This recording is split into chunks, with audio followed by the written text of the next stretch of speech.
What's going on, everybody? Mortem here, this time bringing you my review after 100% for Esoteric Ebb, a sort of narrative CRPG that takes place in a D&D 5e setting unique to this game, with those rules, mind you, while also just being a fantastic experience overall. But before I dive into that, to get my usual stuff out of the way, I review games after 100% all the time to set me apart from other reviewers on the platform, and while that does include the achievements, it also includes a lot more than that. There's a link below covering everything I go over, and my Steam profile is public and linked below as well. But in the case of Esoteric Ebb, a couple of things to note here. 1. This video is going live the day before the game itself launches. That is possible because I received a review key for it directly from the developer. The developer was primarily one person, Christopher, I believe it's Bodegard, I hope I'm pronouncing his last name correctly. And in the process of making it, Raw Fury picked it up as publisher and was able to assist in some areas, but I mention all that to tell you that in the case of this game in particular, a few things to know. 1. During the review period, I noticed that a handful of the achievements for the game were not working. I actually went ahead and emailed Christopher about them. He got them fixed almost immediately, and that allowed me to obviously finish up this review. So they should all be working for the full release of the game, but just so people are aware, the ones I was having trouble with were mostly side quest achievements. Otherwise, as a primarily narrative game, it's just not a super difficult game to 100%. You mostly just have to,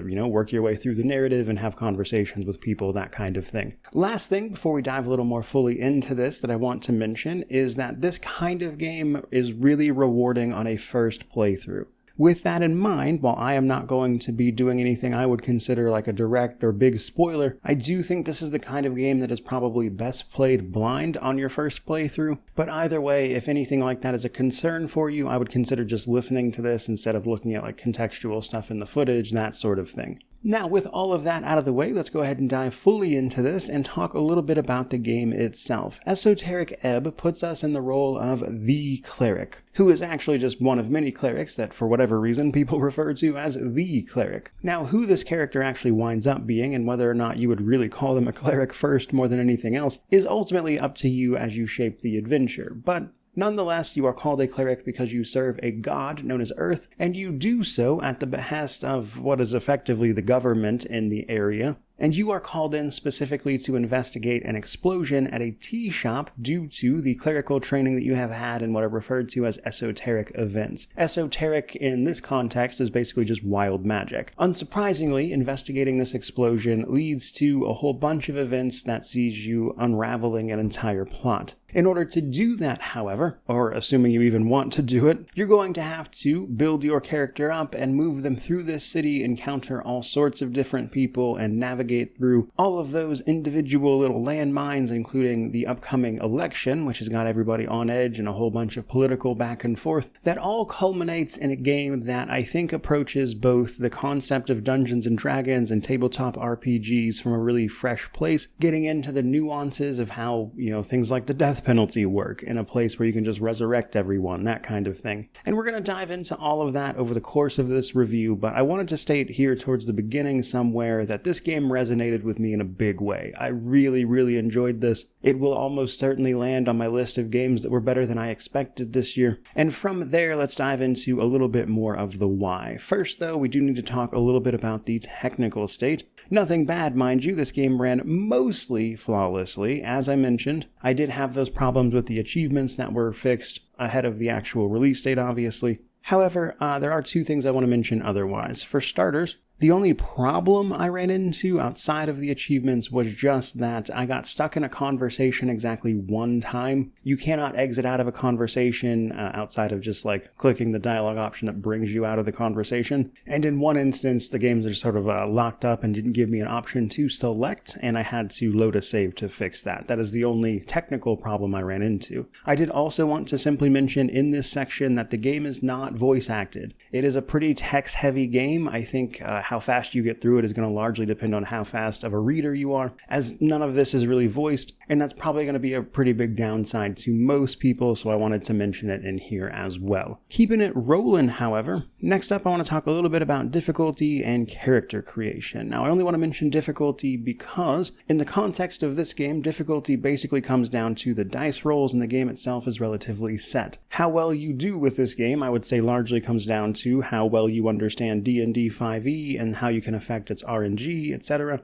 which I wanted to mention in the concept of character creation. Because basically, what you're going to do, since you already play as the cleric, is come up with your stat spread as well as your background. Your background does come up occasionally in various events, so that is important, just as like a narrative thing, but also it affects your individual attributes. You'll also put proficiency into 2 of these, which will give you a little extra bonus as well. But a couple of other things to note when you do this. For starters, a sort of subclass, if you will, that your character always has is what is called an arcane cleric. This is basically just a narrative device that explains your ability to instantaneously read all sorts of magic and scrolls that you come across. While you may not be the best cleric overall, your unique ability to instantly memorize what takes normal people several hours, and also from schools that clerics don't typically get access to, makes you a valuable asset. And at the very least, while you are tolerated if you're not particularly good at your job. It also sort of acts as a reasoning behind why you are so easily able to spread your stats out, and you're going to see each of these stats represented pretty thoroughly throughout the game. And so playing a high intelligence character does feel quite different than playing high wisdom as an example. Sort of passive way you do that is the game will constantly make passive checks, especially in conversation, and this is where intelligence comes in handy, and then things like charisma as well. But unsurprisingly, perhaps if you have a really high intelligence, you'll pass a lot of those passive high intelligence checks, and you'll get way more information about the place you are running through that the game just normally would not show you otherwise. So there are, I guess you could refer to them as like hidden checks that only show up if you have a stat high enough for it to be relevant. So that's some stuff to keep in mind as you are making your character.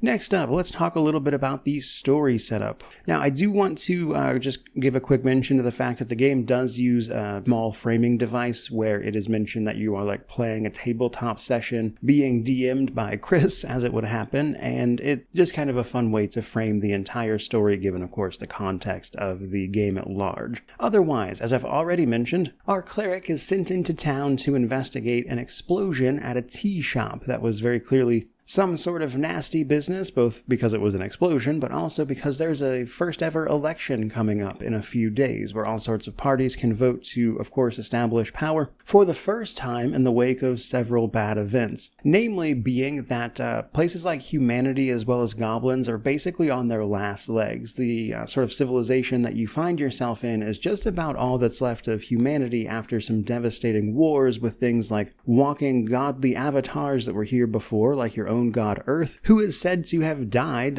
roughly around the year you were born, actually. So you're a sort of first generation cleric that had never met the guy. Now, if that wasn't complicated enough, on your very first arrival to investigate this explosion, you were murdered. In fact, you were tossed into a river before your body was fished out, and you were resurrected by the local mortician. You awake then in his mortuary, or his lich house as they call it, and while this does not give you amnesia, it does make you a bit shaky from the experience, as dying and coming back to life isn't exactly the easiest thing, which is sort of the driving force behind some of the progression, as you have lost things like your prayer book and everything with your spells in it, and you have to put in a little bit of work to, start getting that stuff back and becoming an effective cleric again, and also, track down why somebody murdered you immediately, and also what happened with this tea house. Now, in order to do that, you first got to meet with a few bigwigs, the goblin chieftain, so to speak, Lady Sageleaf, alongside the local magister. Now, what happens from there is basically up to you. What you choose to do or not do to investigate this,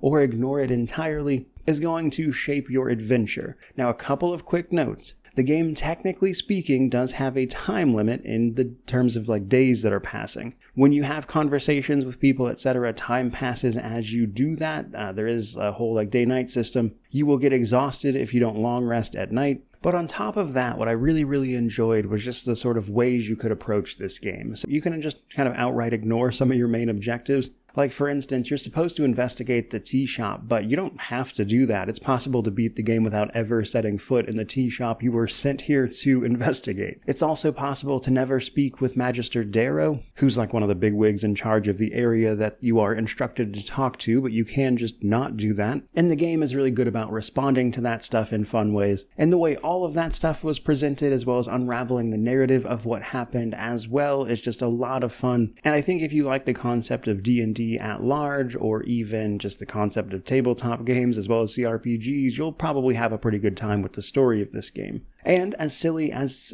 plenty of its moments can be, you will, I think, have a great time with the ending, as the development of all the characters, including your own, alongside the people you meet along the way, like your goblin companion Snell, is some really compelling stuff. Next up, however, let's talk a little bit about progression. There is a good chunk of it. So you are going to be leveling up over the course of this adventure. As you talk to people, complete objectives, that kind of thing, you'll gain experience. When you gain enough experience, you level up to the maximum, I believe it was 6. And when you level up, you get quite a few bonuses. It's important to mention that this game does not follow D&D 5e system like one for one by any stretch of the imagination, but it does follow them to a certain degree. Now, when you level up, you're going to gain things like extra hit points, hit dice, as well as spell slots. You are going to be using all of those things over the course of the adventure. However, each and every level up will also give you an ability score upgrade. So upgrading one of your main stats. So this is how you can do that outside of character creation, and that's going to be important here. Now, the other half of this is gear. You're going to be able to equip accessories, a different helmet, as well as like a weapon and some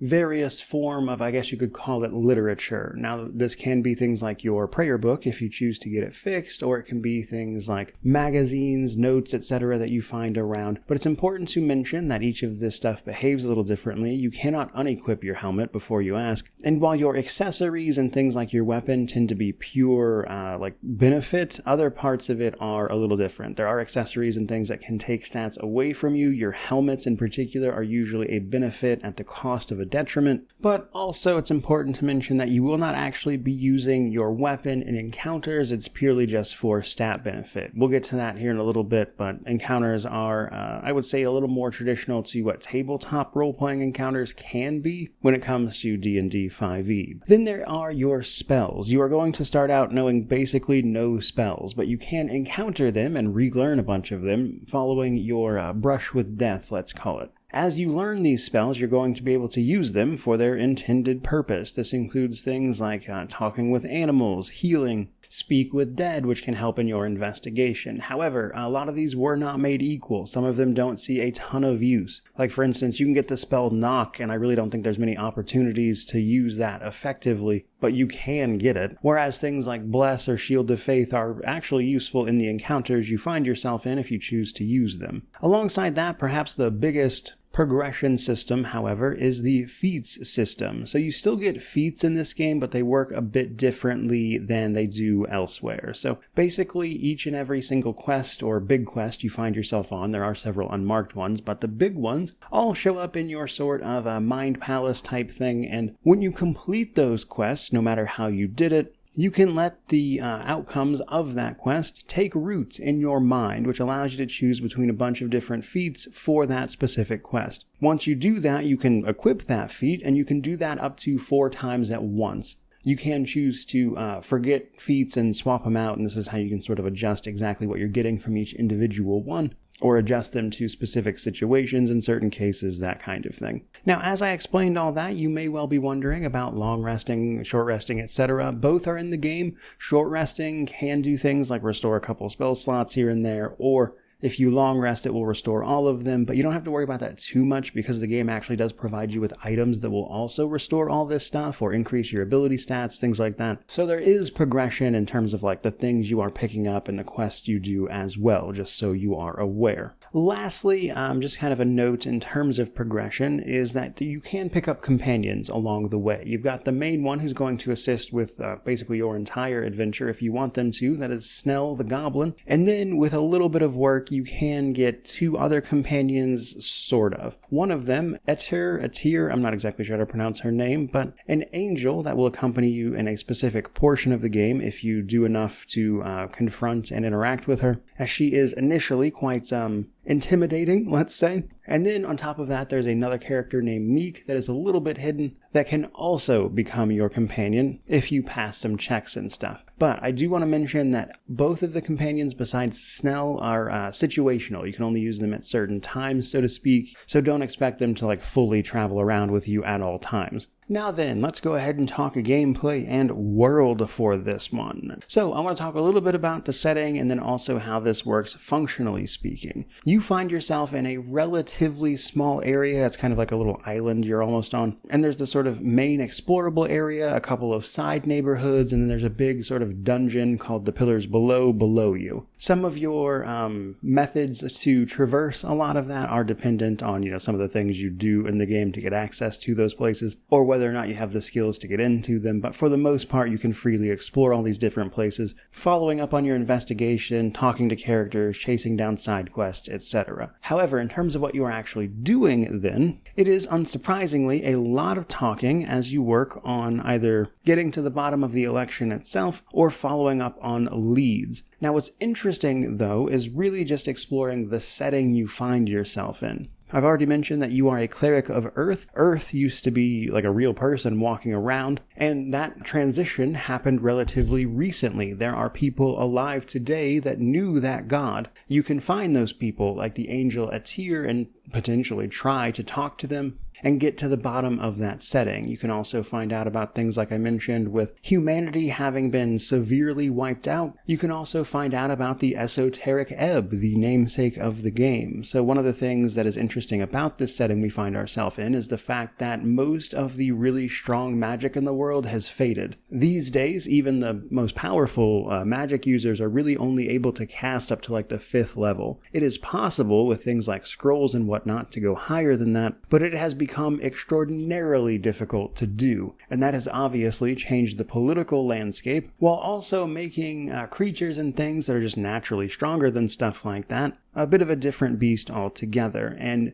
encountering all sorts of them, like for instance a drunk sphinx that has taken up sort of permanent residence in a nearby bar known as the Drunk Sphinx, if you'd believe it, who may well give you a riddle if you ask politely enough, interact with sort of each political faction that you could potentially vote for yourself in the election, ask everybody who they're voting for, get nice political and strange, encounter things like a gelatinous cube, an ice troll, all sorts of stuff. Now, honestly, most of the way you gather information about all these guys tends to just be talking to them, and then of course interacting with the dice rolls and their various DCs along the way. And so this is where all of your character stats come into play, because in order to pass a lot of the checks and get a lot of this information, you're going to often be rolling dice the way you would properly in a TTRPG. And yes, you can save scum all that stuff if you want to, but oftentimes even the failures are entertaining. And what's cool is that there's just a ton of ways to interact with the DC of those checks. Like for instance, engaging in conversation or learning about a subject before you attempt the roll that you're about to attempt for that thing can adjust the DC of the check upwards or downwards.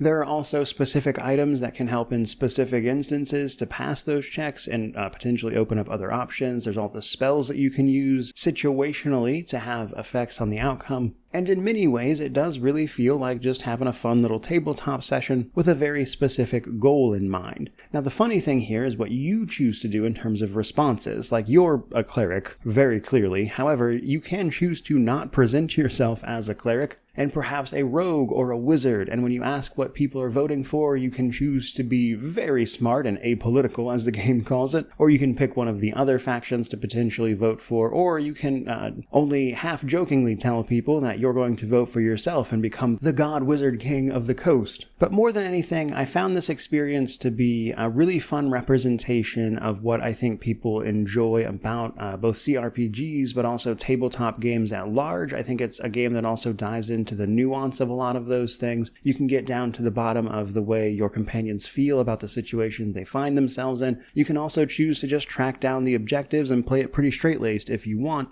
And all of those options in terms of like building this character the way you want them, handling this investigation and exploring and talking to all these people the way you want, leads to a ton of different outcomes that are both really fun, really entertaining, while also, I think, having some meaning if you're looking for it. I had a ton of fun exploring this game. However, now let's talk about encounters. Now I'm going to use encounters instead of the word combat here because I think encounters is a little more fitting. most of your encounters are in fact done through text. However, they do in fact use a lot of mechanics from something like D&D 5e in the tabletop. For instance, you are going to roll for initiative, roll to perform various actions, you can use your spells to your advantage, that kind of stuff, and the rolls are very real, to be clear. Rolling for initiative does matter. What you roll in terms of the checks you are making, all of that stuff is legitimate, and when it's the enemy's turn, they will often try to attack you in some way, and the things you have equipped alongside the enemy's roll, how much damage they deal, that's all like legit as far as I can tell. I mean, there may well be something influencing the rolls a little bit here and there. However, you can either die or succeed. If you take enough damage to bring you down to below 0 health, but not enough to kill you outright, you have to roll your death saving throws according to the rules, at which point you'll come back with 1 HP and a level of exhausted, which lowers your max HP and also makes difficulty checks harder to hit, etc., etc. Now, while you can't necessarily just choose to attack with your equipped weapon, things like that, you usually do have some combination of trying to either perform an action or make an attack, potentially, or try to work it out some other way. There are certain encounters where trying to beat the thing to death isn't necessarily the best option. Now, for this specific game, I like this approach because this feels more appropriate for the tabletop inspiration the game is going for.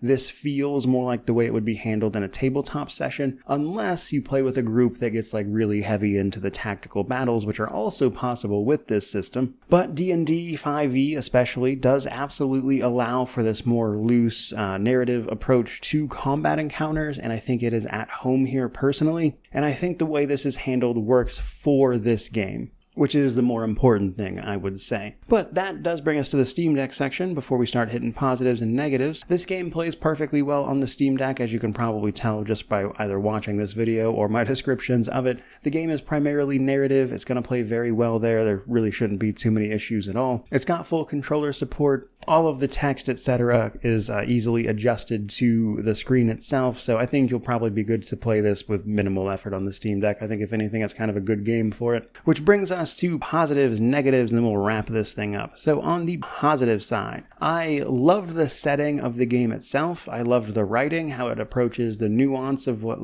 D&D 5e and coming up with your own homebrew tabletop session can look like. I thought the story itself was really fun, and all the different ways you can approach it are great, and it feels really responsive, which is, I would say, why I had so much fun with it overall. And yet, there are a few negatives. For starters, the companions you can pick up don't really feel like companions outside of Snow. The other two, or at least one of them, feels really cool, but isn't really with you for very long, and I have a feeling that is to both kind of limit the number of interactions they had to write that character could potentially be involved in, while also kind of reining in how, potentially overwhelmingly powerful you might become. But other than that relatively minor one, there are two that I think are a little bit bigger. The game could be better about allowing you to kind of navigate, and what I mean by that is it could use a better map, I guess, to put it simply. You can get a really basic map of the area you are in. However, it's not super useful, and at least the first time through, the way everything is interconnected and winding around the area you find yourself in can be a little confusing to get around. And while it's not such a large place that I think it's impossible, it can make it a little more difficult to find some of the things you are looking for sometimes, which can be a little annoying. On top of that, the spells were simply put not made equal. There are several spells, like for instance Knock, that kind of feel like they're just here for the sake of being here, and they don't really add much, which can be a bit of a nuisance in some cases. The game's also a little strict about when you can use those spells sometimes, as it's mostly done through dialogue or specific instances, and then stuff like that, and then add on top of that the fact that you have to pray and prepare spells as you would in game, but at these altars you can find, and spell use can just feel a little clunky for what the game is. But that does bring us to our conclusion. This game is meant to be selling for $25 US. I believe it's going to have a 10% launch discount they mentioned as well in the one-pager they sent over, but for that price, I think you are getting a fantastically fun game that if you like, D&D as a whole, or tabletop sessions, or even just CRPGs, I thought this was fantastic. There's a few minor frustrations in there there, but compared to the good times I had, it's pretty easy to overlook. I think it's a relatively cheap game that, again, resonated with me in a big way. I really enjoyed this one, and I hope when people get to play it, they enjoy it as much as I did, which is where we are going to leave this particular review. So certainly hope you enjoyed all that. If you did, by all means, like, comment, subscribe, all that YouTube jazz. But regardless of any of that, truly, just thank you so much for watching. I really do appreciate it. May you wander in wisdom and have an amazing day.